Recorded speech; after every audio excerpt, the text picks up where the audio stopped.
Afternoon, everyone. Welcome back to this conference, Carla 2021. So always thank you for staying with us, and I hope you had a nice break. Now we can continue with our invited guest, Dr. Nayat Sanchez P. She will present the talk towards an ecologically viable artificial intelligence. To introduce our guest speaker, now I give the room to the moderator, Dr. Esteban Meneses, director of the Advanced Computing Laboratory at the Costa Rica National High Technology Center, or SENAT, shortly. Please, Dr. Esteban. Thank you. It's a pleasure for us, and for me in particular, to introduce Dr. Nayat Sanchez P. as the speaker for the next presentation. Nayat is a senior scientist at INRIA, and currently she's the director of the INRIA Research Center in Chile, where she also leads the Center for Excellence called Communication and Information Research and Innovation Center. And before joining INRIA, Nayat was a professor of artificial intelligence and human-computer interaction at the State University of Rio de Janeiro. Nayat has a PhD in artificial intelligence from the University Carlos III in Madrid. And her research interests span the areas of artificial intelligence, machine learning, Internet of Things, ambient intelligence, and also human-computer interaction.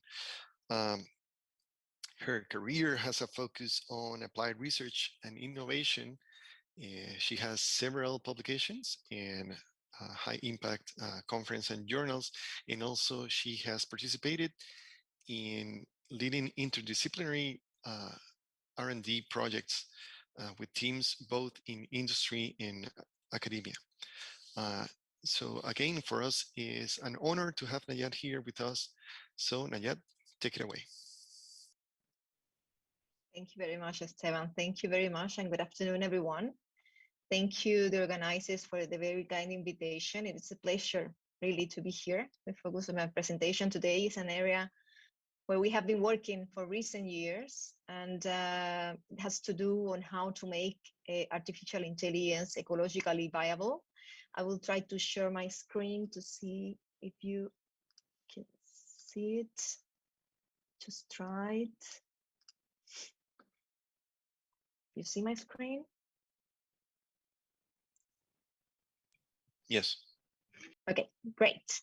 So as I was saying, the focus of the presentation today is an area where we have been working for a couple of years now, and it has to do on how to make artificial intelligence ecologically viable. And it has many ramifications, as we are going to see today, and I think this is a very relevant topic, and at the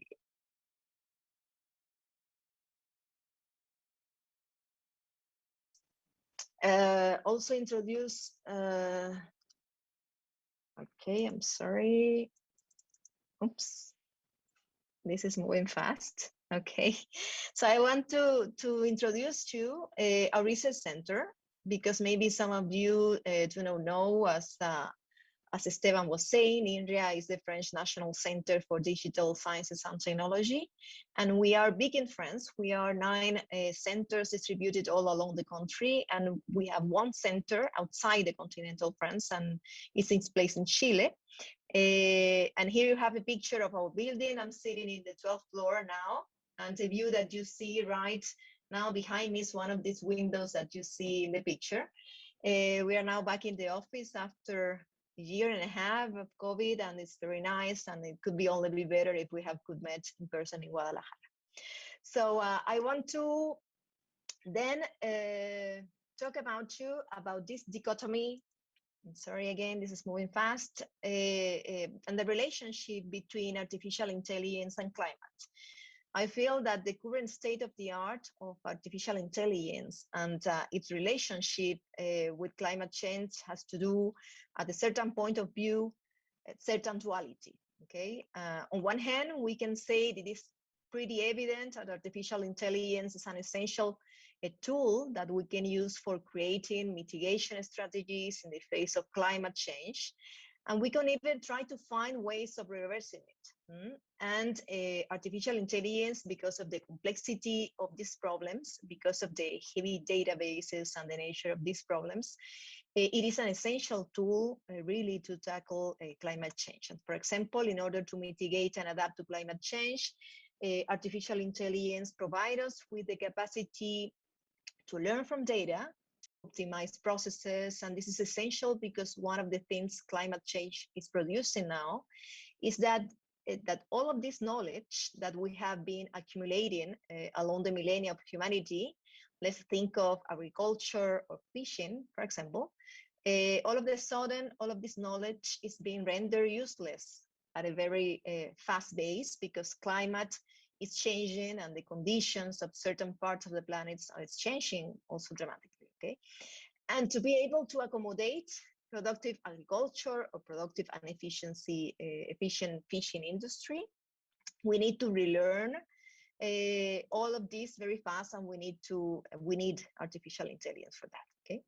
But on the other hand, the one you can see in the right side, we have an issue that is that artificial intelligence is becoming more powerful, and we have bigger models, and these models essentially consume a lot more energy to be able to run, and consequently they have a big potential impact regarding CO2 emissions, and this is becoming more and more evident as time goes by. So this is the focus of my presentation, to talk about this duality, okay, and in particular the one on the right branch on what we can do to make this more balanced and have less ecological impact, okay? So, but before we move into that, it is important also to understand that to all of us in this conference, it's pretty obvious, but I still have to mention it, is that computing and artificial intelligence in particular is essential for any green, any ecological friendly activity that we may think, because of many of these activities require optimization, okay? For example, making green energy generation generally is not that efficient as using fossil fuels or atomic energy. Then we need to do a lot of optimization for make this work, okay? And we need to understand complex phenomena like the wind, for example, and waves, and we need also to be able to predict, because we need to understand how much production is going to be needed or how much energy is going to be produced, taking into account all of these variables, okay? And it is a fact that artificial intelligence, as I was saying, is a tool for tackling climate change. And as I wanted to say, here as in Chile, we have a big focus on how to apply artificial intelligence in all these different scenarios as a tool for understanding these complex problems and tackling climate change. We have a big project, a new big project that was officially started in July. It is called Ocean AI. It is a project that is focused on applying artificial intelligence for understanding the impact of climate change on the ocean, for understanding also the role of the ocean as a way to mitigate climate change, and also we wanted to understand how we can extend these mitigation effects and how can we protect the ocean, okay? This is a 4-year interdisciplinary project involving 20 researchers working in different aspects of the problem. This is a big team of researchers from France and Chile. The team has not only people from computer science or mathematicians, but also people from marine biology, oceanographers, because this is a very complex and multifaceted problem, okay?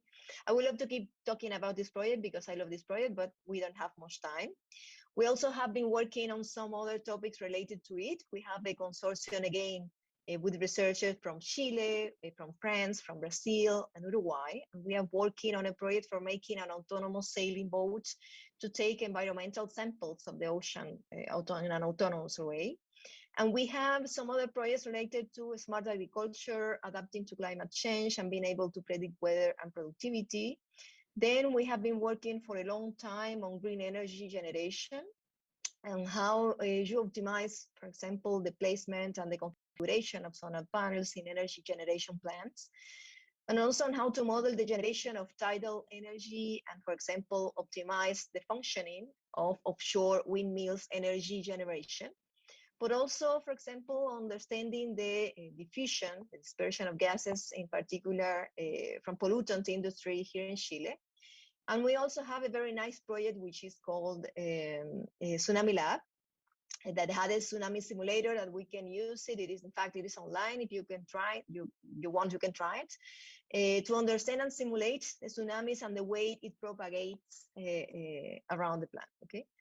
But what I want to emphasize here with this slide is that we are deeply committed with the branch that I showed before on the left side, okay, regarding the impact of artificial intelligence as a tool for tackling climate change, okay? But there is a reflection that we have been doing since then as far for the computing, because as we were saying, these were just examples or our current research and work and the use of AI, machine learning, and optimization from green energies. But this is when the paradox between artificial intelligence and computing in general and climate change arises, okay? Because if we are really going to tackle the problem of CO2 emissions today, we must also think about on our own footprint and impact. And this is what we call the paradox between green energy and red computing, okay? And it is a fact also that we are living in what we call a revolution on artificial intelligence that has mainly been driven by the amazing advances and progress in an area of artificial intelligence, which is machine learning. That is essentially about learning from data. And this progress has to do with three main aspects. The situation is that we have, first of all, better models, because there has been a substantial progress in the last 15 years, at least, in having better machine learning models that are more capable from a theoretical point of view.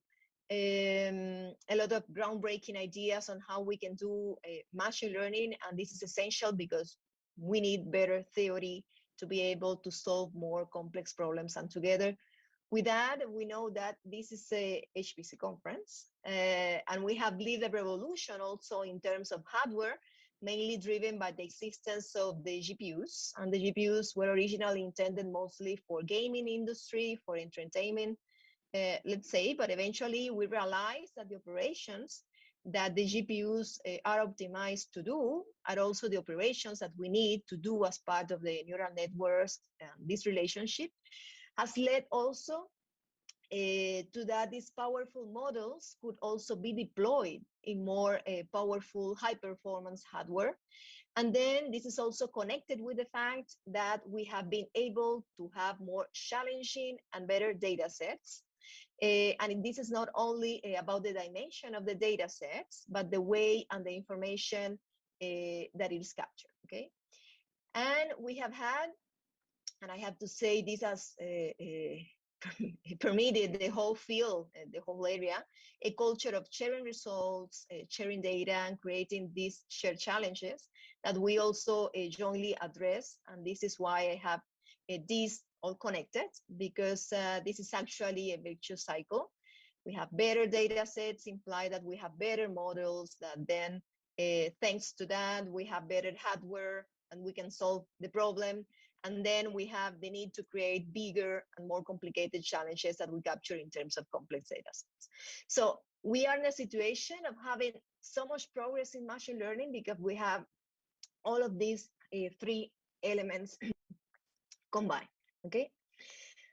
But this is happening, and that as we make progress with regard to having bigger models, bigger data sets running on bigger hardware, the amount of computing that we are requiring to tackle this problem properly is growing also. Okay, we always say this is exponential.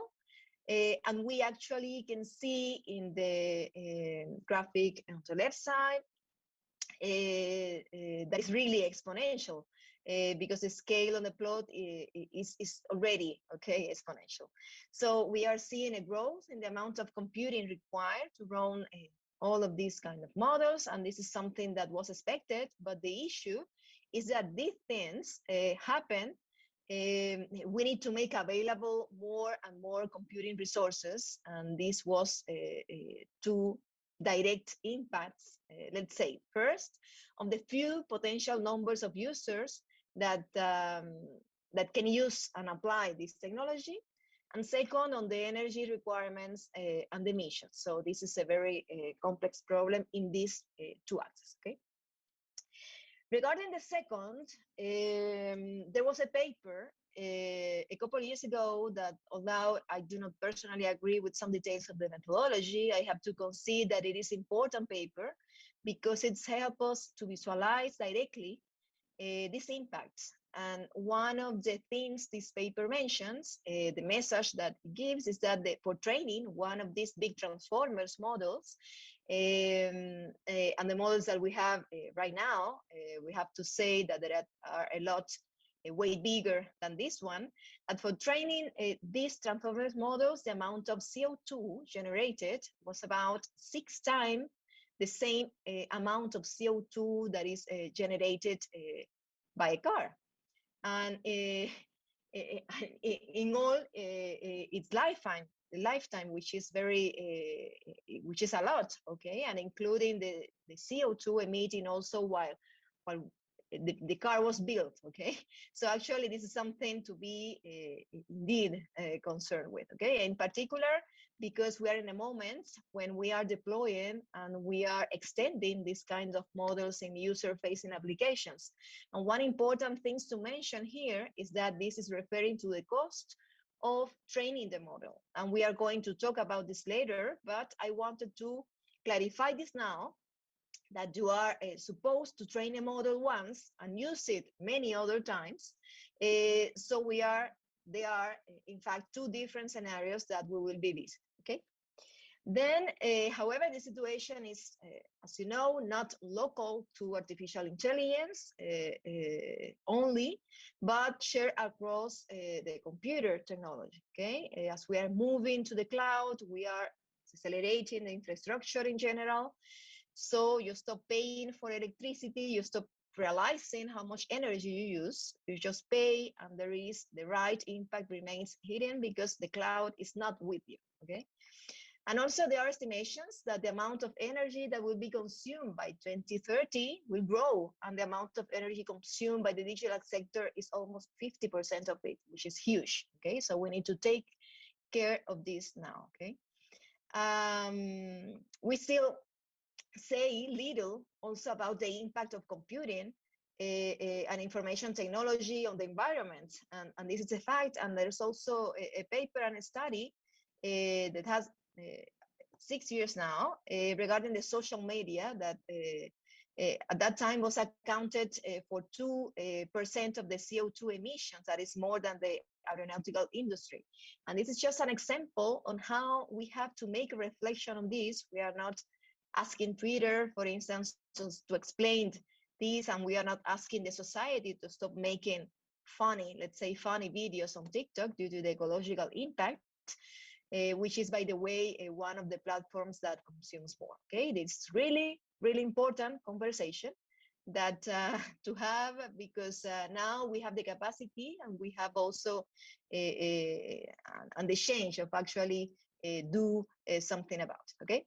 But the solution, regarding the solution, and to summarize this, we have an apparent dichotomy here, okay? That it is, we use AI machine learning related tools to support ecologically viable solutions, but we need to also look inside the way we do artificial intelligence and machine learning, and how to make it, in order to make it more ecologically viable. Okay, and in particular, this needs coordinated actions between areas like the high performance computing, artificial intelligence, machine learning, simulation, modeling, etc.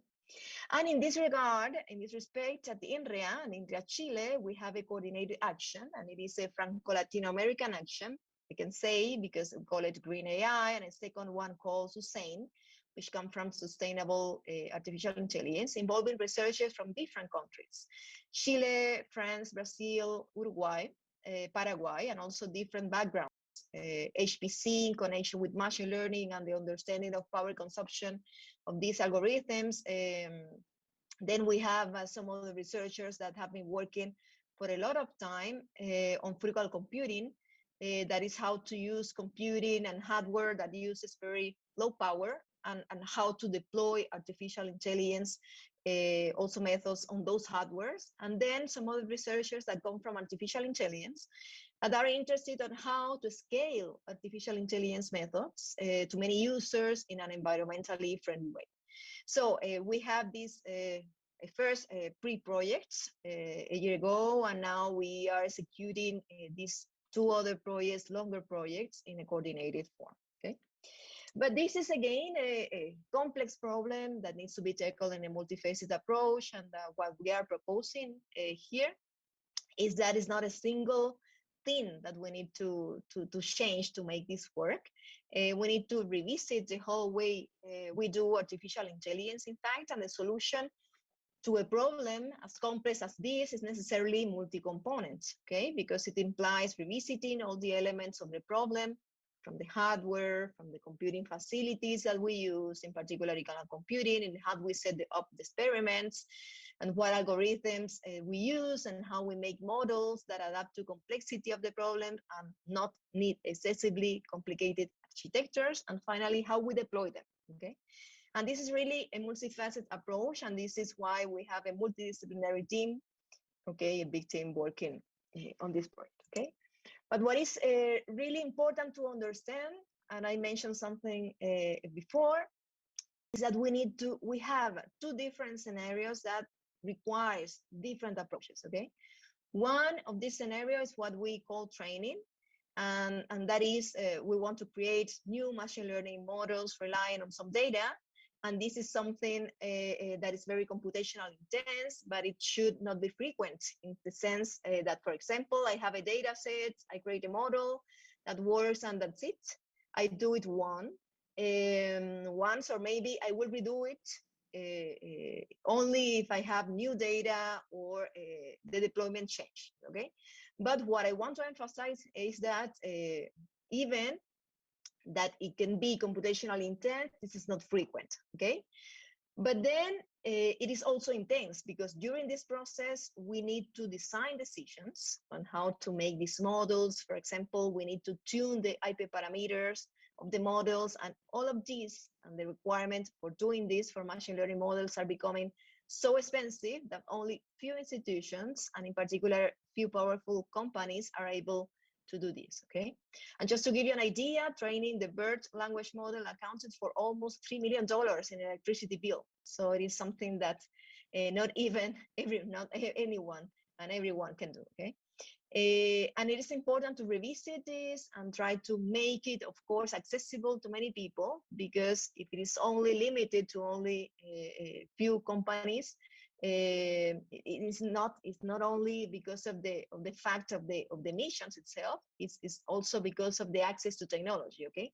If only a few companies at the end can access to this, it becomes a dangerous scenario really fast, okay? And then there is another scenario that is the inference, okay? That I have trained a model and I need to use it, and this is different because I could have trained a model in a supercomputer, but now I wanted to deploy in my telephone because I want the telephone recognizes images or understand language, okay? So it is different because now the model needs to run in a more contained and less power environment. And for example, there are many applications for what we call edge computing that aims to deploy these models to low power devices. So we need to revisit how we deploy this and how we make computing facing final users, because generally, this should be in a scale up and high throughput, a lot of requests, okay? And this is another challenging scenario that is different, of course, from the train. But therefore, we need to have these two dimensions in mind at the same time and try to address this multifaceted problem for them probably in different ways, okay? But the problem here is that it's time to first understand how we are going to measure, okay? Because if we agree on how to measure, then we can make progress. And of course, from the corner that I'm coming in this presentation, I could say, okay, let's measure carbon emissions, for instance, okay? But carbon emission is appealing and this, okay, the quantity we want to directly minimize, but nonetheless, it is almost impractical to measure the exact amount of carbon that is released by training or executing a model. And accordingly, generating the result of our model, this amount depends highly on the local electricity infrastructure that is at the same time correlated with carbon emissions. So the result, it is not comparable between researchers in different locations or even the same location at different times, okay? So it is a shame, what I wanted to emphasize, it is a shame that it's too long to have certainty, okay? And then we have, we can use, for example, proxies for this. The first on it is okay, I can now, I cannot measure carbon emission directly, but I can measure the electricity usage, okay? That is being consumed, that I was saying is correlated to carbon emissions while being time and location agnostic. And we can know if this computing center that we are using is using a certain percentage of renewable energy or not at all, okay? So electric energy is a good indicator, okay? And sometimes it is not directly related because in complex computing environments, not only our models are accounted for energy, okay? It's been, so it is another complex problem because there are many variables, okay? That to take into account. In that sense, we can go to more and more abstract indicators, like for example, the number of floating points operations that we are using inside our processes, or the time we are using for execution, and ultimately the dimension of the model, because if we know that bigger models are more expensive and we want to reduce them, it is like a less accurate but still usable, okay, indicator. And in any case, we want to address, in this sense, a better and better hardware, okay? And for example, if we revisit the hardware, it is unlikely that we find something that is better than GPUs, okay, for the training scenario, but for the deployment scenario, are different alternatives that we could revisit. For example, there are other ways for creating hardware substratum like FPGAs that allows us to create custom hardware for each deployment.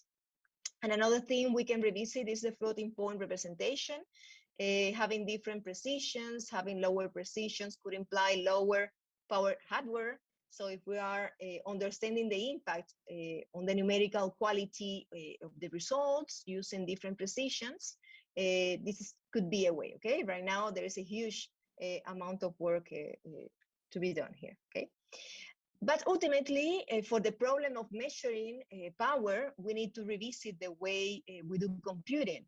And that INRIA, the INRIA team's spirals, has developed this power API, that it is a software library that plugs into any computing code and allows you to understand how energy is being consumed.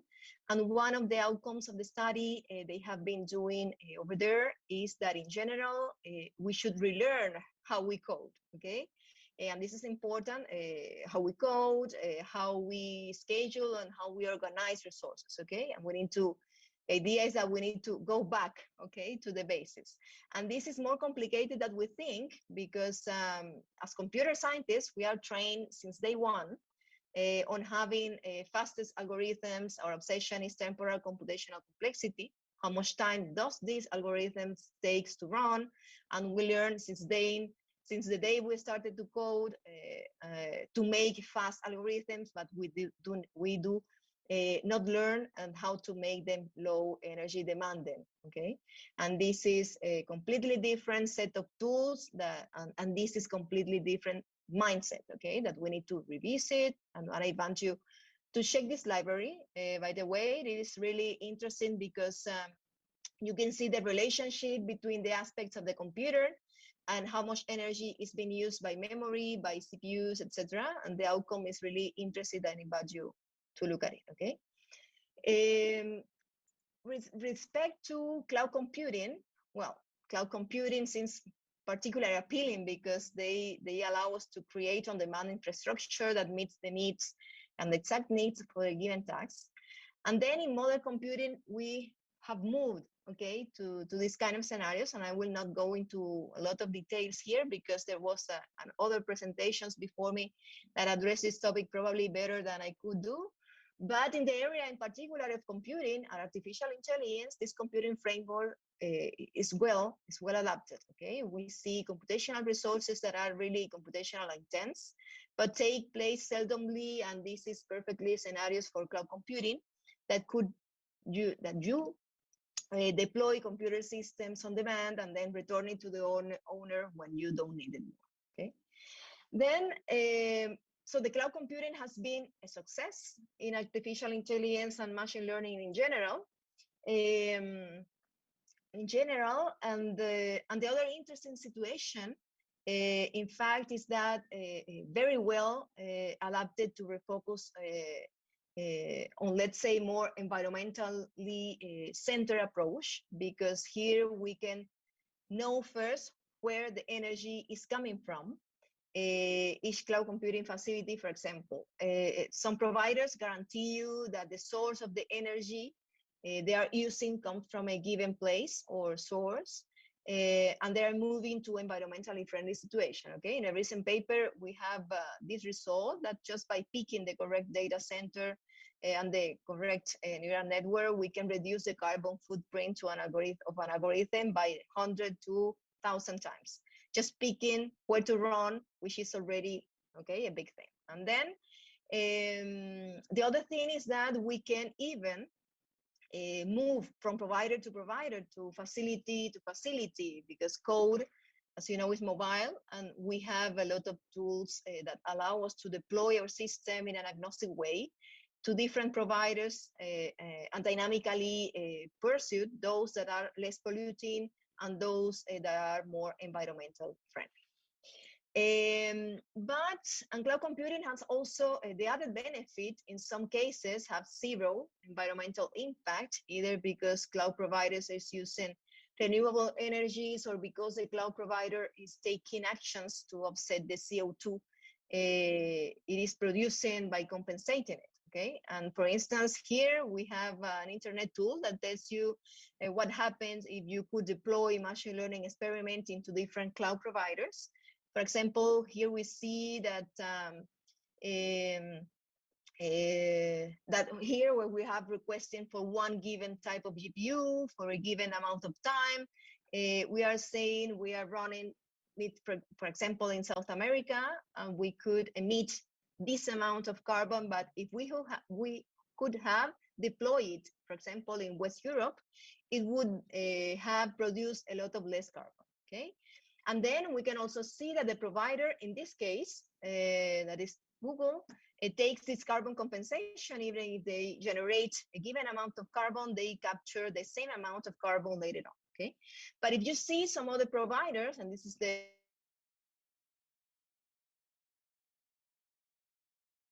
running in South America, first, there is no carbon compensation, and let you know that the same provider, if we had used a different location, then it would have emitted less CO2. And this is just to show you that just picking wisely where to run things, this is a very important. This is very, very important, okay? But then we have to revisit how we do things, because if we do things in a, sorry, this is running, okay. Okay, because if we do things in a wasteful manner and not minding the impact of our activity, this is really dramatic, okay? And the elephant in the room here right now is how we do experimentation, because it is really expensive, and when we are solving a problem normally, machine learning, artificial intelligence, we don't know what model is going to work best, okay? So we need to apply what we call auto machine learning We need to explore the space for all possible models, and this is an optimization problem that is very expensive to run, okay? And as you know, optimization is an NP-hard problem, and artificial intelligence, in part, exists to solve optimization problems that are NP-hard in polynomial time, okay? So there are a lot of progress in this direction, and we need to do more progress, of course. We need to organize the way we do experimentation, and we also need to understand the trade-off between performance and energy.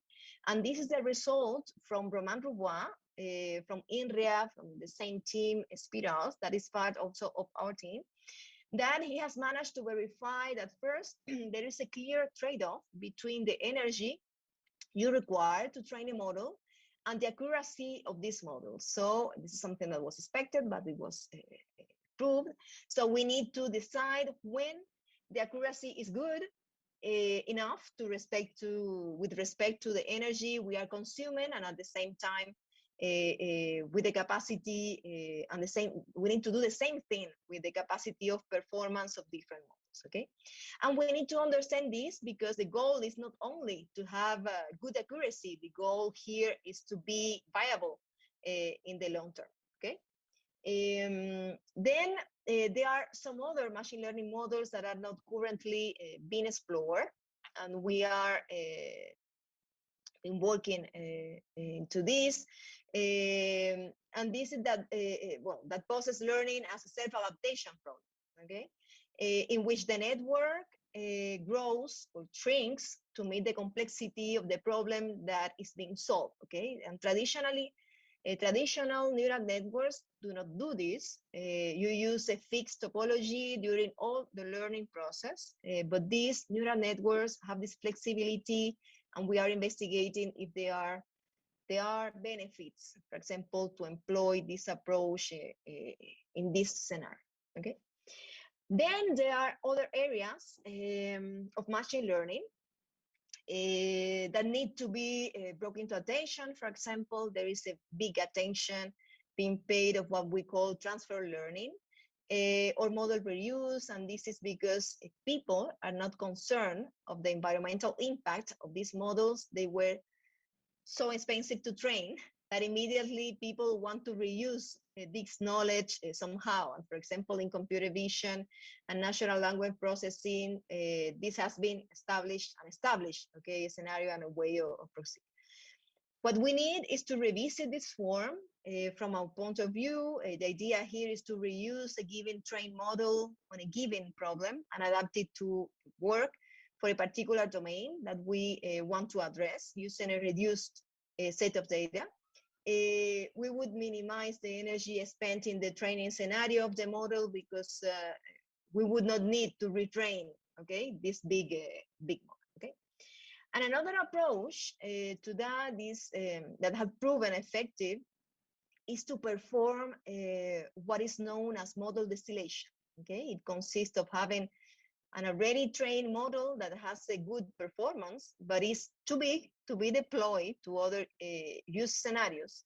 And here, what we can do is to use that big model to teach a smaller model that can be deployed, okay? And we can expect that as we reduce the complexity of the model, its representation capacity will also be reduced. And therefore, this obviously opens again the question, at what point are we willing to give way performance with respect to how computationally viable a model is, okay? And there are many ways of doing this, but the general principle is this one of creating a smaller model subrogates, okay?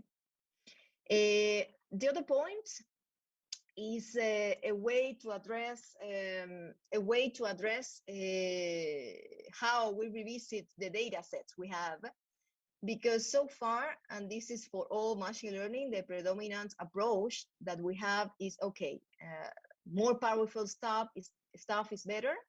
So we have bigger models, more powerful models, bigger data sets that encodes more complex information, and an approach in many practical scenarios is that we need to verify that how we can create on the fly these data sets, okay? And active learning it's a way of doing this, okay? And this is a way of having bigger data sets that had a higher, simpler efficiency. That means a data set where elements of the data items provide a high amount of information that just having a lot of lower information ones, okay? And connected to that, we can see that there are other scenarios and other ways of learning that can come and complements this. And this, for example, this is the case of the fusion learning, okay, on which we learn very little data sets relying on pre-existing models from which we have applied transfer learning or have the same models for solving different tasks at the same time. And right now, these have been established as a trend in machine learning because it has other benefits in terms of generalization and all, okay? So what is the main conclusion out of this is that the combination of mitigating factors that we can apply, that we have seen that comes from hardware, experimentation, models, and data sets could be combined together to solve this problem in ecological impact. And actually, it is another optimization problem. And this is very frequent that in computer science, we have like these matryoshka doll situations where the situation of our problem is actually a bigger problem like the one we have seen here. But it is important because at least we have the tools available and people can start revisiting the way they do artificial intelligence. And the idea is that we take into account, of course, the ecological impact, okay? So we could say that as a conclusion that, well, high performance computing and artificial intelligence are two areas that should work together to understand this matryoshka doll problem, okay? We should not only work in solving key problems in the area of environment issues and green energies or ecology, for example, and climate change. We have to readdress computing from an environmentally aware point of view, and it means that we have to better understand the trade-off and apply a better understanding of the trade-off between model performance and accuracy and potential pollution. And this is not only, and this is important, I mentioned it very briefly, but this is important not only because of the environment itself.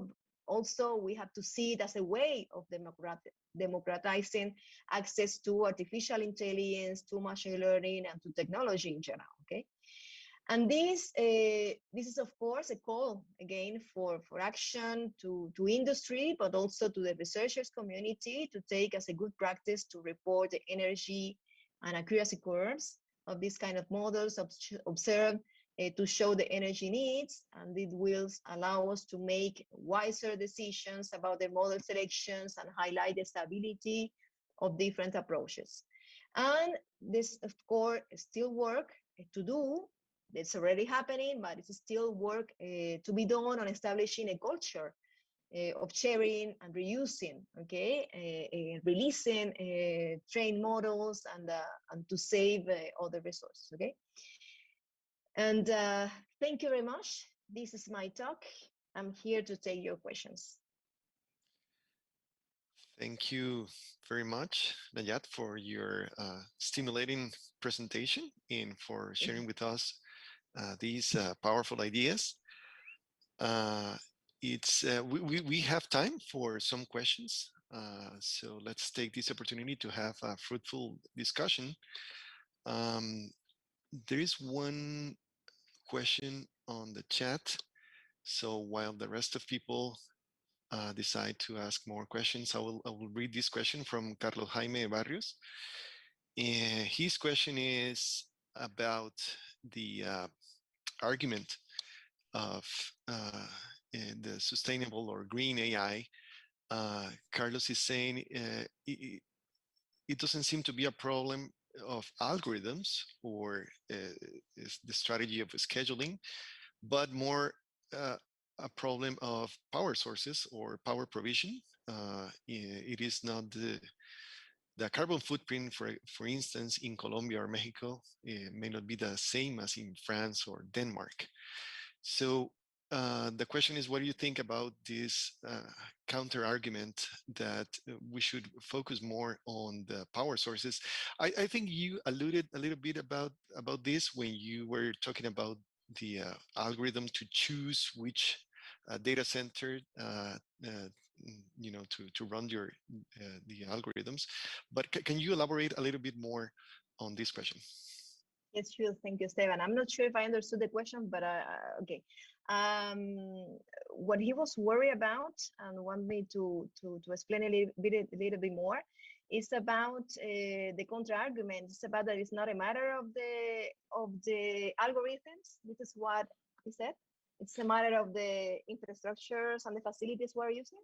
Yeah, instead of focusing on algorithms and scheduling strategies, he was saying that what if we focus on the power sources of each data center? So let me put it maybe in another way. What if we had an energy certification for each data center in the sense that maybe there's a green data center that takes all the power from green sources, maybe solar or wind. And same way that we have, certificates for organic food or maybe fair trade coffee, what if we had that certification and we only use, green data centers? Yeah, this is probably, but it's not only the problem, because it's not only the problem of the facility. Because the thing is that, well, it has been proved already that once we have better facilities, we use them, but we faces more challenging problems. And for instance, I didn't talk about it, but well, I talk about this model BERT, but we can see now this model GPT-3, which accounts a lot of energy. So the thing is not only the facilities that we're using, because at the end they are consuming, So we have to rethink, and this is why it is a complex problem, because it is not only a problem of the hardware or the facilities we're using. It also has to do with the experimentation, and this is the elephant in the room, as I was saying. In fact, for the problems in particular of machine learning and artificial intelligence, we have a huge problems on how we, and this is a very complex problem, how do we find the right configuration of the hyperparameters? It is already an optimization problems if we wanted to tackle the amount of energy that is consumed. And it is not related only with the facility that we use. And this is why it is a very complex problem. And we have for this project a very interdisciplinary, I would say, team, because it needs to be tackled in all of these ways. And this is more or less what I was trying to explain later with some ideas and all of that. Exactly. Okay, thank you so much, Nayat. A follow-up question from Robinson Rivas says, it's kind of a recursive situation. Do you have some estimations of what he calls dark AI being used worldwide and consuming resources, for instance, the energy used by governments? No, I don't have these estimations, but normally governments are very, well, are poor efficient, normally, okay?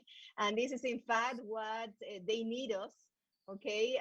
And this is a problem that involves us all, not only, to build it for build it, because it's a problem that we need to face together. And as a public policy, I would say, okay? As a public policy in every digital strategy of any government, the variable of the energy consumption should be, in my opinion, like the way to address it, okay? But unfortunately, I don't have estimations right now of the dark web, but I could say, frankly speaking, that yes, the way normally the governments, and there are many strategies from the governments in in Europe and United States and okay, first world, but unfortunately in Latin America we have still way to go and to work, still to work on this. All right. Thank you so much, Nayat. And another question, we still have time, so I still got a couple other questions. If anyone has any question, feel free to just leave the question on the Q&A panel. You mentioned the 3Bs, and I think it's Right.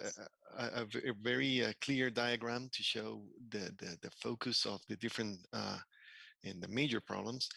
You mentioned hardware, you mentioned models, and also data sets. And regarding data sets, I was going to ask you, in your experience, and particularly in the center you are leading right now in Chile, what is there any strategy in getting access to data sets that maybe government agencies may have and that are not, open at this point? So is there any sort of open data initiative in Chile that may allow scientists to get access to those data that otherwise are, hidden behind a curtain of bureaucracy? Yeah, so this is a very, very good question, in fact, because, well, having good and challenging data sets is important for developing also new approaches, new algorithms, and to advance in the state-of-the-art agenda. And because this is a field at the end. And different institutions across the world have published a lot of data sets, okay? And mostly right now during COVID, we saw a lot of synergies, okay, around the countries sharing data sets in this sense, because it's an important breakthrough that has to be achieved, okay? In Chile, in particular, there's an initiative, a recent, very recent initiative that it calls data observatory, okay? That, well, they are building like a multi-cloud platform to store all with the idea of making it, of course, a public access, and to idea to develop in this model open science and open innovation and all of that. Public data sets of all kinds, okay, coming from Chile. And it means data from astronomy observations, for example. As you know, here in Chile, we have well, huge installations from huge, the biggest installations of for astronomy. And we have, well, the best astronomy facilities are placed in Chile due to the natural facilities because of the solar irradiation and all of that. There's ALMA, there's have been building right now the LSST, which is the Vera Rubin Observatory, which will be the biggest camera of the world that will be photographing the sky every 4 nights. Okay, it's a 360 picture, and all of this data, well, it's supposed to be part of it that will be deployed public and that will be available public through this new initiative that is called Data Observatory. Okay, and this is the idea for data from astronomy, and this is the idea from data from climate, and I think this is the way to go. Okay, this is the way to go. There are other initiatives in Europe. Okay, we have SCA with spatial data set, we have Copernicus, of course, we have Gaia-X with more or less the same idea of data observatory. But yes, we have a lot of initiatives also regarding the data from climate and all of that. Okay. Excellent. One more question that I had for you now, considering that you're leading the INRIA Center in Chile, and that you're involved in many collaborative projects. In which ways scientists from Latin America can collaborate with the INRIA Center in Chile? Is there any open calls, maybe for research projects, or maybe some scholarship opportunities for students? Tell us if there are some ways in which we can collaborate. Yes, Yes, yes, we are open to collaborations, and in fact, we have a lot of synergies. Well, of course, we're placed in Chile, and we have a collaboration network with almost all the universities here in Chile, with the main ones, but not only. And but we have still a network, a huge network of collaboration with the universities in Latin America. Okay, we have collaborations, strong collaborations with Brazil, strong collaborations with Uruguay, with Paraguay, with Mexico. We have like a big network. We are open for that. Normally we have calls that well was ended just yesterday. The call ended yesterday.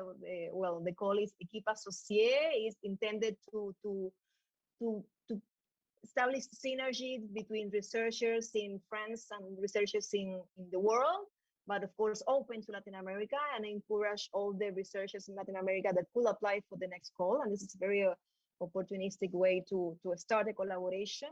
And this is very nice. Now we have another call for internships in France that today is devoted to Chilean students, but well, in the future we are looking forward to also extend it for other countries in Latin America. And this is more or less research internships, okay, where students from Chile right now spend 3 months in France in one research team, but also there are internships here also in Chile. We are welcoming also interns at our center here in Chile, of course, coming from Latin America, okay? And they are, of course, we are open to all of these opportunities of the Franco-Chilean cooperation, as the projects like Sticam Sud, Climatam Sud, and ECOS, and Matam Sud, all of them. We have some of them here in Chile in collaboration, and that projects that are meant to establish this kind of networks and to start collaborations in challenging projects. And I think this is the way to go. Amazing. Thank you so much, Nayat. There's one more question, and we still have a couple minutes left.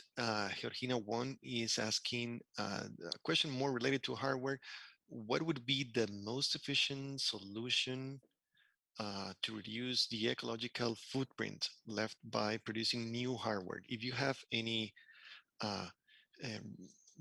pointers or ideas regarding that question. Well, in fact, hardware is in fact a complex problem, because as I was saying, I say that with hardware, it is unlikely that we get right of GPUs, okay, at least at training time when we are building artificial intelligence models, okay. But there are some alternatives at use time, okay, and this is what I was explaining, and this is, well, the 2 pointers that I gave and I repeat here is that well, the idea of the field programmable gate arrays, okay, and the application specific instruction set processors, okay. I think this is probably a way to go, and we should also keep exploring the use of mixed also or low precision computing, okay. I mean, with reducing the quality and therefore the length, okay, of the float potent representation of numbers. And this is something that we can also use as a way of measuring, okay, the things that we are doing in terms of hardware. I don't know if I answered. Right, thank you so much. Well, finally, I would like to take this opportunity, Nayat, to first congratulate you on all your achievements throughout your career. And thank you also for your willingness to participate in this conference and to help us enrich the community. Hopefully we can, still keep in contact with you and start collaborations in the future. And with that, we finish this talk. And again, we thank Nayat for the presentation. Thank you, Esteban. Thank you very much for the opportunity. And of course, write emails if I'm ready here to collaborate. Thank you so much.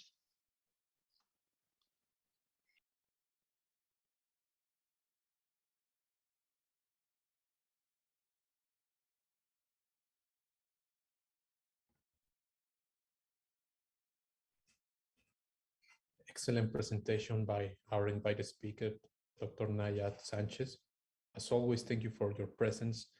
Please stay with us and continue with our next special talk, Enlighten Your Research Program, Potenciando la Cooperación Científica entre Europa y Latinoamérica, presented by Luis Eliezer, Director Ejecutivo de la Red Clara. To introduce our speaker and to moderate this session, I'll now give the room to Carlos Jaime Barrios. Please. Okay, thank you very much. So for me, one more time, it's a pleasure to present and to introduce Eliezer Cadenas. Luis is a friend of all the collaboration that exists in this region and this continent. So he is the executive director of the Red Clara collaboration, Red Clara network in Latin America. Also, he is part of the board of ESCALAC, the Advanced Competence System for Latin America and the Caribbean. He works as director from 4 years ago. And also, he has more than 30 years in experience for this kind of projects, and also in the industry. So, Luis, welcome, and thank you very much to be here with us in Carla. Thank you, Carlos, and thank you very much for all the invitations and this very nice event. I would like to begin congratulating the organizers of Carla 2021. I think it has been a fantastic and a great event. Very interesting for me in all the panels and activities that have been happening this week. I want to share with you this program. Is something that we are launching for a second time. Is the second time we launch this initiative. We launched the first one during TICAL 2019, and now in 2021 we want to launch again the same initiative with the additional benefit that we have right now, the connection between Europe and Latin America operating and connected in already both continents. So I'm going to share my screen to explain you in more detail what is the program, what is the goal, and how is it organized, and the organizations that are behind it. So the program is called Enlighten Your Research. And the idea of this program is to foster collaboration and to support collaborations between research groups and researchers in Latin America, collaborating with other researchers in Latin America or with researchers and research centers in Europe. This is, as I already mentioned, it is the second edition of this call. The organizations that are supporting this call are Red Clara, ESCALAC, and Referencia in the side of Latin America, and JANT, which is the regional research and education network of Europe. We are opening today the call for proposals. So you can begin to send your request or your proposals, and we are receiving the proposals until the 1st of December at midnight UTC. No? So the idea is that from now to December, to the 1st of December, you can send your proposals, and we will be reviewing it to decide which one are the best one to be chosen for this project. What is the idea here is to find researchers that are interested in incorporating open scientific platforms, high performance computing platforms, transfer tools, and storage tools, or confidence, trust and identity services in the process of research. mainly oriented to researchers, as I mentioned, in Latin America, collaborating with institutions or research centers or universities in Europe, and vice versa. So it could be a call for European researchers and also Latin American researchers.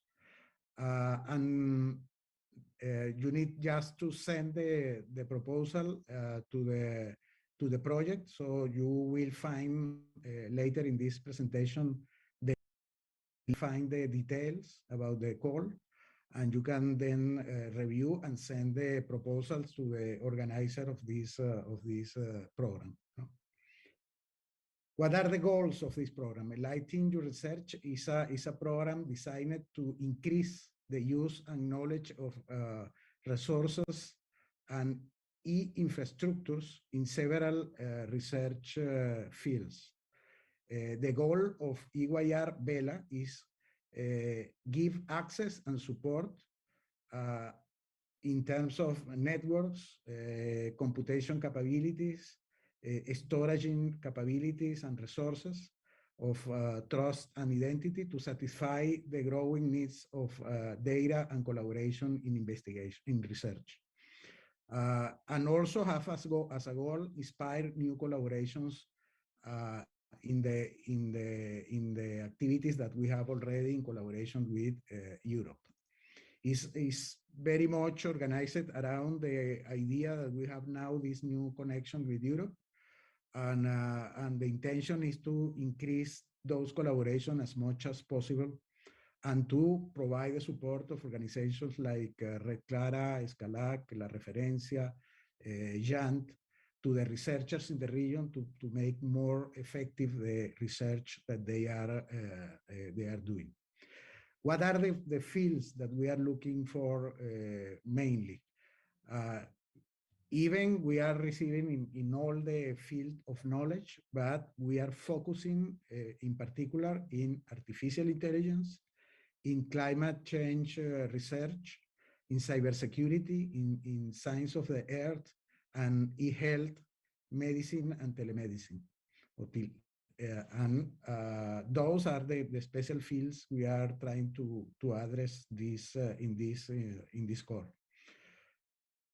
What are the more relevant dates? Today we are opening the call. 1st of December we are going to close the call, and 17th of December we are going to notify the answer about the acceptation or not of the proposal. The links are for the same document in Spanish, English, and Portuguese is here in this slide. And the benefits that we are going to provide in the framework of this program are network services, first of all. So providing connectivity and facilitating the transfer of big volumes of data if needed for a particular research project or program. The use of computational resources, HPC mainly, for example, in collaboration with Escalac and other similar initiatives in Europe.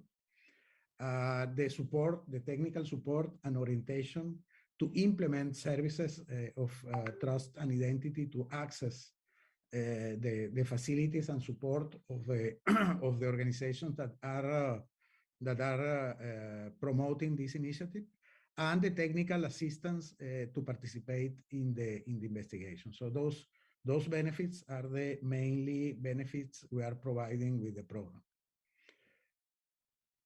And I would like to add a final. So this is the program, and I just want to stress that as I already say, it is quite important the collaboration, the scientific collaboration that we can establish at a global level with our research communities in Latin America, with other areas in the globe. Of course, we have a particular incentive right now because of the new connection we have with Europe to foster the collaboration with Europe.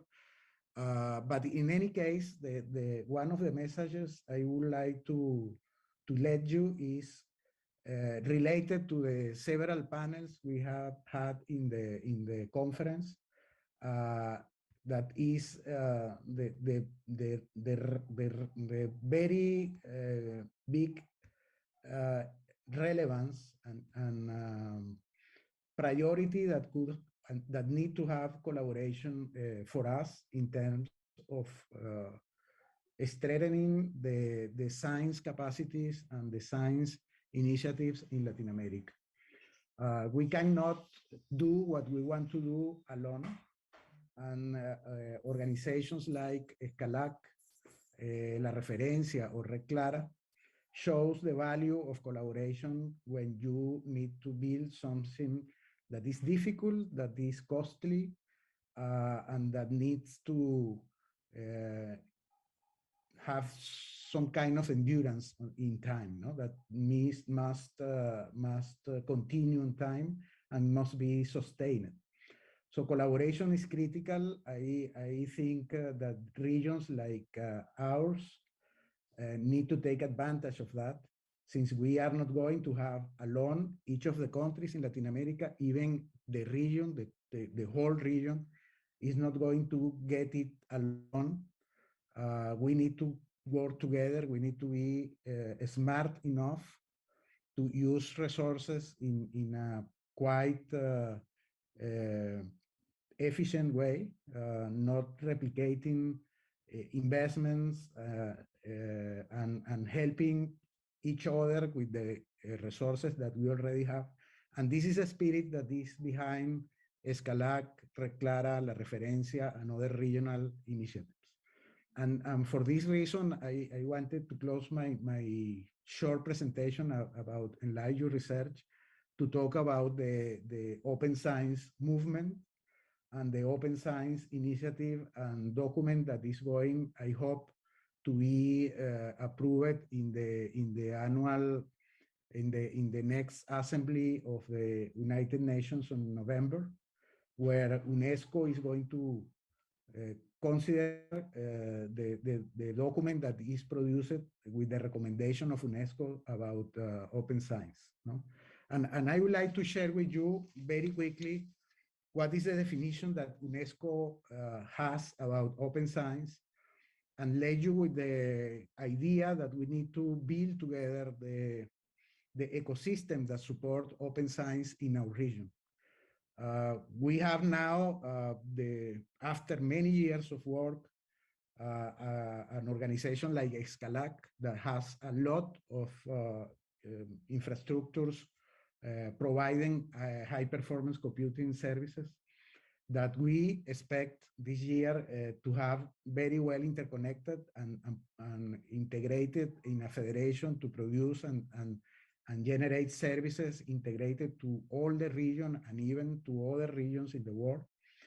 We have Red Clara with all the work that we have been doing during the last 18 years, building infrastructure with the big pipes that we were talking today, that are needed to move the big volumes of data that are needed to make any scientific research. And we have initiatives like La Referencia that has long time working in terms of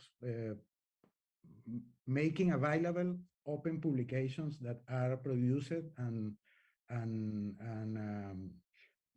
publicated in Latin America in several and many of our universities.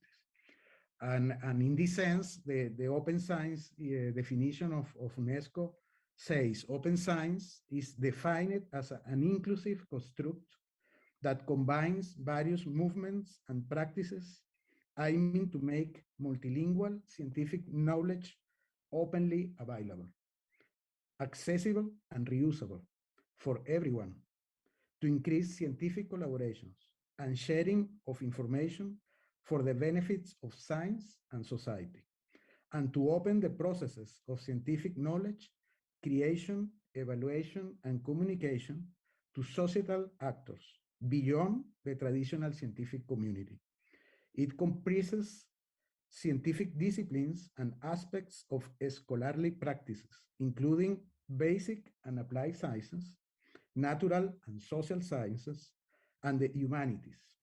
And it builds on the following key pillars: open scientific knowledge, open science infrastructures, science communication, and open engagement of societal actors and open dialogue with other knowledge systems. I would like to stress in this definition the mention of open science infrastructures. We are open science infrastructures. Red Clara, Escalac, La Referencia, and other missing infrastructures like the needed infrastructure to manage research data and to search and to share research data in Latin America that could help us to use better the resources that we have and the results that we produce with public funds through the funding that provide the science and technology ministries and the organizations related to science in Latin America. And in this sense, I think that we need to be committed to build this ecosystem and to support with platforms the capacity that the region has to make science. Is something that if we don't do that, we are not going to be able to do the science, the kind of science that is required in our region. And in terms of what is open knowledge, open scientific knowledge, related to scientific publications, the open scientific data, the access to open educational resources, the access to open software and open hardware, and the use of open infrastructures. I mean, Red Clara should be and is an open infrastructure for all the region. It's a public good at the service of the people who is working to research and to work in scientific environments. And I know that Escalac has the same ideal. So my final word after this presentation of Enlighten Your Research is a call for working together to finish this whole ecosystem. We are already in this path. We are already in this work. As Escalac knows, and also La Referencia, we are pillars of this ecosystem in Latin America, and we need to work together and also integrate other actors like the multilateral funding banks and other very important organizations at the regional level to work together and to build this common platform that is very much needed for development of science of our societies. So I would like to thank very much for this invitation, Carlos, and really happy to contribute and in some way. And I hope the people who is looking at this presentation is going to send their proposals, and we are going to be very happy to support any initiative that you want to propose to us in terms of creating those collaborations. Muchas gracias, Luis. Thank you very much. Really, for us, it's a pleasure that you launch the program now in this important forum, in this conference for all the country. You say before the idea of Carla conference is to join this kind of initiative to promote the collaboration, not only with the Latin American countries, also with Latin America and other space in the world. So thank you very much, Luis.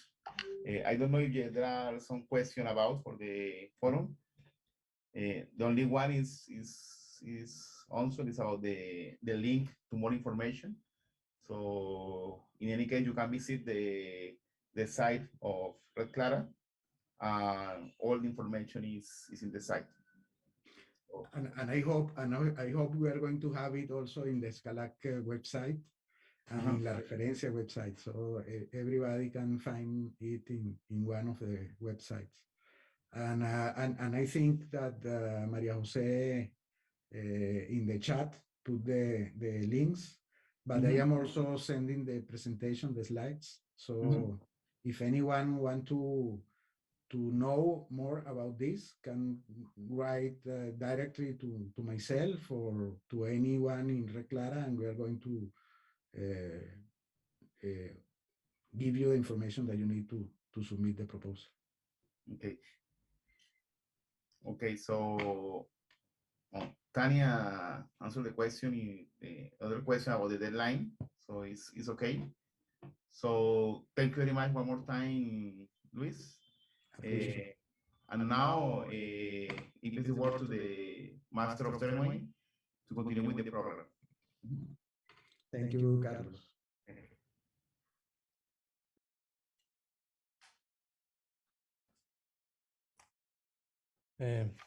Excellent presentation by Luis Eliezer. As always, we are very thankful for your presence in this conference, Carla 2021. This concludes the activities of the day, but now we invite you to continue with our closing ceremony. And to begin this ceremony, I now give the room to Dr. Isidoro Gittler from Abacus, from el Centro de Investigación y Estudios Avanzados del Instituto Politécnico Nacional. Now we pass to Isidoro.